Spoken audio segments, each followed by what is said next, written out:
God be with you, my dear friend, and welcome to our reflection on the fifth Sunday of Easter.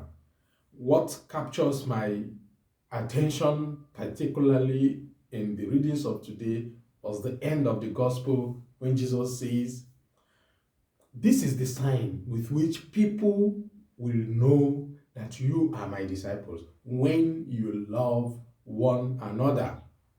And our topic for this reflection is the love Jesus meant. The love he meant when he said you should love one another. Love, love one another. This is a saying that we are used to. It's no more like difficult. Everybody can relate with it.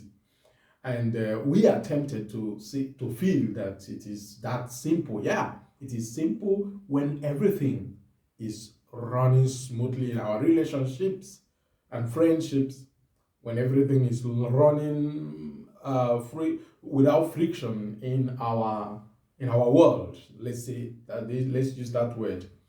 We feel it is okay. It's simple. It's simple. But is it that simple? Because Jesus' commandment, you should love one another, it also includes those cases when we disagree with one another, when our ideas and our opinions run very parallel, contrary to one another. Then it means we should also love the other person. Or even in such cases, when we feel so hurt that we are tempted to say in our relationship, "No more. I don't want to do anything with you. Go your way."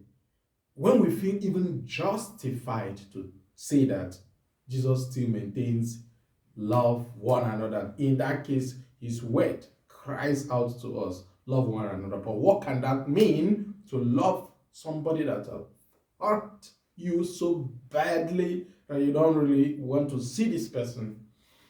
How can we love that person? How can we bring out the love's energy from where?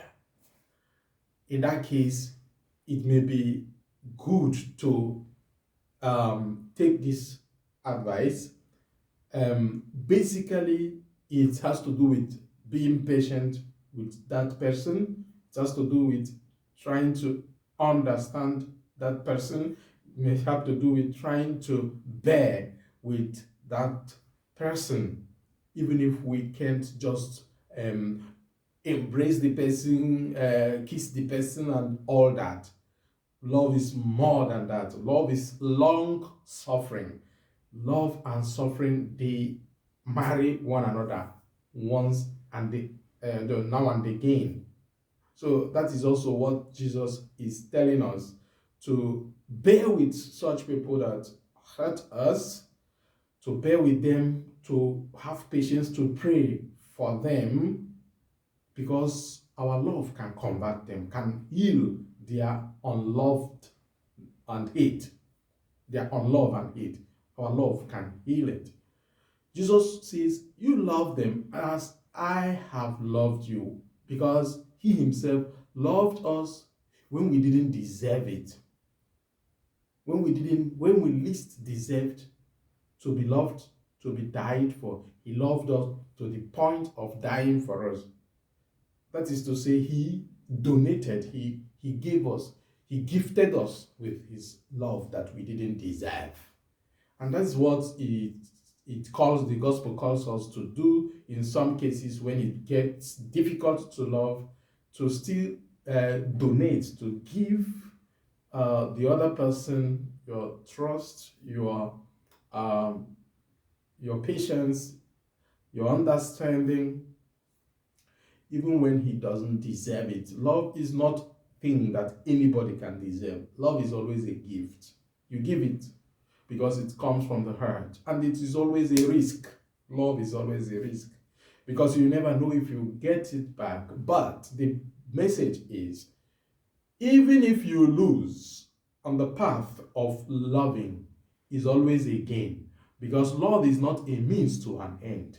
Love is an end in itself. It fulfills itself. That's why God, even God, is love. And I say it again, even if you lose on the path of loving, it is again. Our big example is Jesus himself.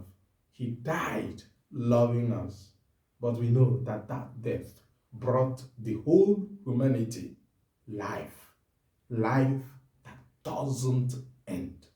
Life that conquers death.